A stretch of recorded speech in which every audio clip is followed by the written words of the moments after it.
L'École technologie supérieure, on connaît ça, l'ETS pour les intimes. Il y a des gens en or qui sortent de cette institution, évidemment, qui n'a plus besoin de présentation. D'abord, sa directrice générale, Cathy, bonjour. Bonjour. Merci d'être là. Et tu nous présentes une élève modèle, on va le dire, parce que on le dit, de l'ETS sortent des, je veux pas la faire rougir pour dire des génies, mais on n'est pas loin quand même. Notre invitée, Jade, chez qui on a le bonheur de réaliser ce tournage, c'est Puzzle Medical Devices. Bonjour, ma chère Jade. Merci d'accepter l'invitation. On va expliquer d'abord que Jade est une étudiante, d'abord et avant tout, de l'ETS, il y a quelques années. C'est maintenant une graduée, là. Je pense que ça fait quand même quelques années que tu as quitté, mais oui, originalement, c'était une étudiante de l'ETS. Bien. Et Jade, raconte-nous ce qui nous amène ici, parce que tu es la preuve vivante, donc on peut réaliser de grands exploits. Une entrepreneure née également. Qu'est-ce qui t'a amené, toi et deux autres fondatrices, il faut le dire, hein, donc au groupe, à créer ta propre entité? On était à l'époque encore étudiants à l'ETS et à UDM en ingénierie et en médecine. Puis on a voulu développer une solution pour des patients pour lesquels il n'y avait pas quelque chose qui existait déjà. Puis on s'est dit, qu'est-ce qu'on pourrait aller, vers quel marché on pourrait aller? Puis on a choisi d'aller vers les patients qui ont besoin d'un nouveau cœur. Donc les patients pour qui le cœur n'est plus assez fonctionnel, qui ne fournit pas assez de sang aux organes. Puis on a attaqué ce marché-là, puis on a développé une solution pour y répondre. On va expliquer le procédé. Donc, on passe par les faisceaux sanguins. Oui, c'est ça. Mais qu'est-ce qui existe en ce moment? Ça requiert une grosse chirurgie à cœur ouvert, où est-ce qu'on vient entrer à l'intérieur du cœur un dispositif. C'est une procédure qui est très risquée. Puis on parle de patients qui sont très faibles.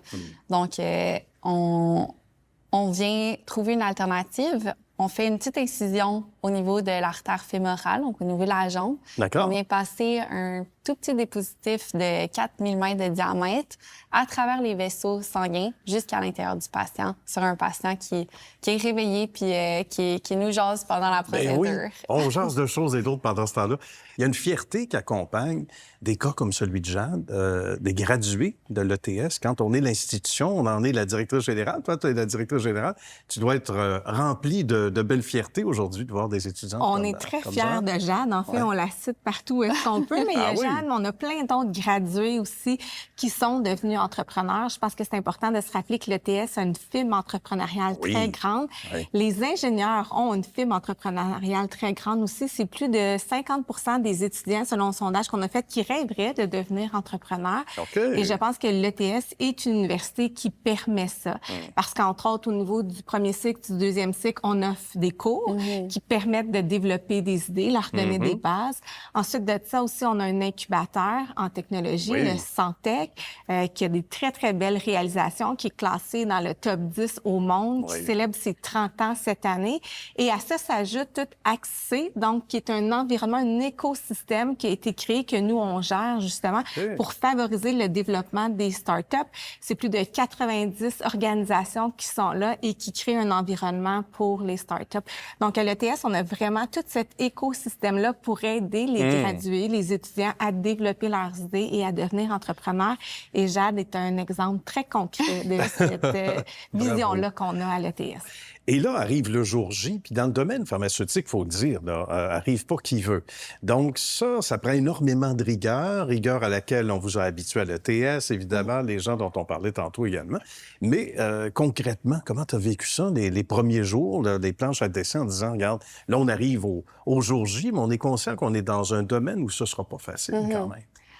En vrai, je crois qu'il faut un petit peu de naïveté pour commencer un produit médical. Des fois, c'est bon, la naïveté. C'est vrai qu'il va falloir beaucoup de rigueur. C'est vrai qu'il va falloir mettre beaucoup d'heures, en vrai. Il va falloir atteindre des niveaux de précision qui sont au-delà de ce qui existe déjà, parce qu'on parle ici d'un produit qui va être à l'intérieur d'un patient. Donc, la qualité du produit est super importante. Puis, en vrai, j'ai réalisé l'importance puis le pourquoi on faisait ça. Puis je crois que toute mon équipe l'a réalisé quand on a traité notre premier patient. Ah oui. Puis notre premier patient, on l'a traité. Puis il est arrivé à l'hôpital initialement. Il avait de la difficulté à respirer, il était intubé, pas capable de marcher. On l'a traité pendant quelques jours. Puis on l'a croisé plusieurs jours après qu'il ait été complété. Qu'il a eu son congé. Qu'il a eu son congé. Puis il nous a juste pris la main, puis il nous a regardé dans les yeux, puis il nous a juste dit merci. Puis ce petit merci-là, c'est le pourquoi. Pourquoi est-ce qu'on veut mettre toute cette rigueur-là? Pourquoi on fait autant d'heures? Pourquoi on rentre le week-end? Pourquoi on veut atteindre les niveaux de précision qui sont au-delà de ce qui existe? C'est le petit merci de notre passion numéro 1. Ça n'a pas de prix, hein? C'est la plus belle, c'est le plus beau cadeau qu'on puisse pas recevoir, au-delà des sous, au-delà de tout ce que ça peut amener. Cathy, on est d'accord? Bien, en fait, moi, j'adore qu'est-ce que j'entends parce que l'ETS, dans nos valeurs, c'est vraiment d'être concret, d'être pratique, d'être connecté à l'industrie, au réel. On parle beaucoup d'innovation, mais pour nous, de matérialiser cette innovation-là, d'avoir vraiment de l'impact, c'est là où est-ce qu'on veut être. Il y a plein de types de recherche. Il y a de la recherche fondamentale, on en fait un peu, mais on fait beaucoup de recherche plus pratique. Puis ce qu'on aime, c'est des résultats concrets. Fait que c'est vraiment en ligne avec toute l'éducation, la formation, puis le type de recherche qu'on fait, arriver à des résultats pour la société, pour le patient, pour les gens. Fait que moi, quand j'entends ça, je dis, OK, mais c'est vraiment juste une continuation de notre vision de ce qu'on est à l'ETS, de ce qu'on veut faire. Les mêmes valeurs, le même chemin. Et il y a d'autres gens qu'on peut saluer. Mais c'est déjà fini, ça va trop vite. Mais on comprend pourquoi on parle de Jade et de ses, évidemment, ses partenaires. Bravo pour ce beau succès, Jade. Merci de nous avoir accueillis dans ton beau loft. On aime ça, Cathy. Merci encore. Ça a été un plaisir. Bravo pour, évidemment, ces accomplissements au quotidien à l'ETS. Salutations à l'équipe également, à vos équipes respectives. Merci. Merci à vous deux. À bientôt.